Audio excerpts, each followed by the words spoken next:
Ақбоз ат баяғыда бір кедей өмір сүріпті. Мал дегенде жалғыз аты болыпты. Жейтін наны, ішетін тамағы ақбоз атын жұмсап табады екен. Жалғыз атын жападан жалғыз диірменнің айналмалы шығырына жегеді екен. Ал ат байқұс күндіз-түні диірменнің ауыр тасын талмай айналдыра беріпті.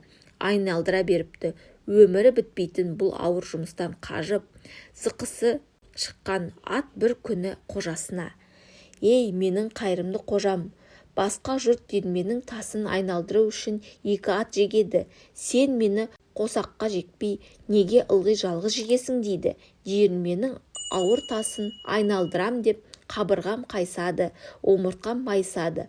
Бірақ мен күндіз-түні мүдірмей айналдыра берем. Сүйікті атым менің», дейді оған ат иесі. «Мұның себебі өзіңнен өзі түсінікті. Менің саған серікке жегетін атым түгілі үйірер итім де жоқ». Сонда ақбоз аттың үстіндегі ерні жыбырлап, астындағы ерні жыбырлап, адамша тілге келіп: «Қырсықтың себебі осы ғана болса, менің өзіме ерік бер, мен серікті өзім тауып алайын», депті.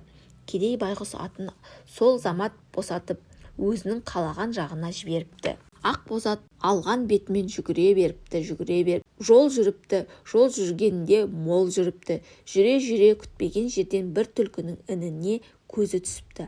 Ақбоз ат тұра қалып, осы іннің аузында өлген болып жата қалайын, дейді де құлай түседі.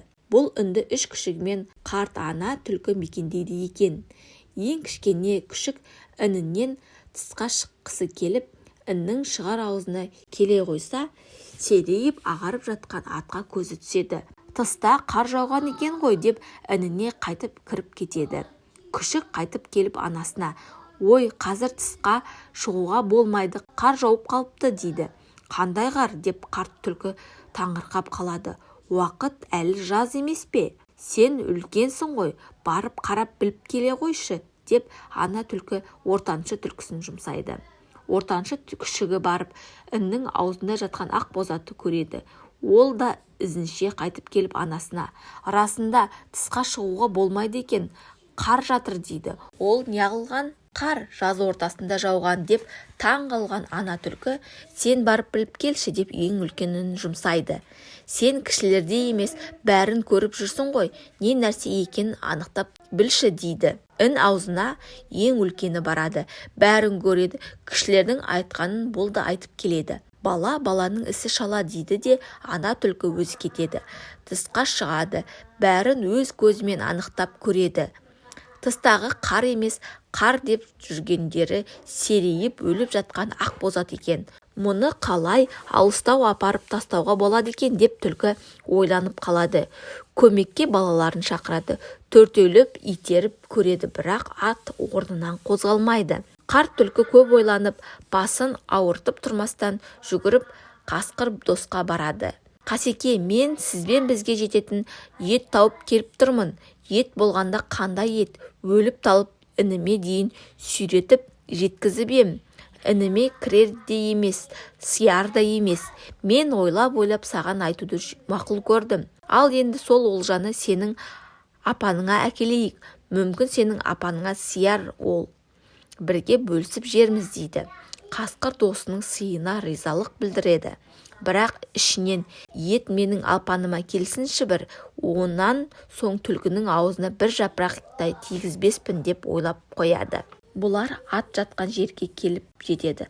Қасқыр күшінің жетер-жетпесіне сеніңкірмей ойланып: «Ақылды түлкім, айлалы түлкім, әр уақытта пайдалы түлкім, өзің айтшы, бұл ақбоз атты менің апаныма қалай жеткіземіз?» дейді. Түлкі айла таппай ма, аңғыртты алдап қақпай ма? Бұл оп-оңай, мен ініме қалай әкелсем, сен де дәл солай апарасың.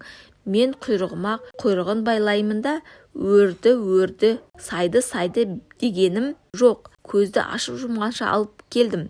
Қандай жеңіл болды десеңізші. Ал енді құйрығыңа байлайық. Сонда үңгіріңе апару саған анағұрлым жеңіл болады».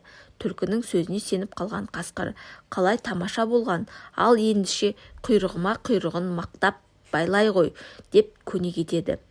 байлауға шешуге де шебер түлкі қасқырдың құйрығын аттың құйрығына мықтап байластырады.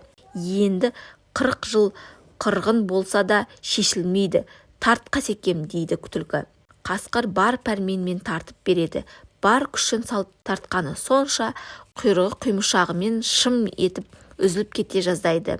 Бірақ ақ боз ат орнынан қозғалмайды. Қасқыр одан сайын зорланып, одан сайын долданып тартады да кеп, күтпеген жерден ақ боз ат орнынан атып тұрып ала жөнеледі. Ақ боз ат қасқырды алып ордан өткізеді, сайдан өткізеді. Жарға соғады да төбеге де ұрады. Сөйткенше сүйреткеннен сүйретіп отырып иесіне алып келеді. Қожайын, ал мына олжаны көмекке осы болар, дейді. Жалғыз атты жарлы шал қас қаққанша қасқырды алып соғып, терісін теспей сыдырып алады да ақша етеді. Ақшасына екінші ат сатып алады. Содан бастап ақ боз ат диірменнің ауыр тасын жалғыз айналдырмайтын болыпты.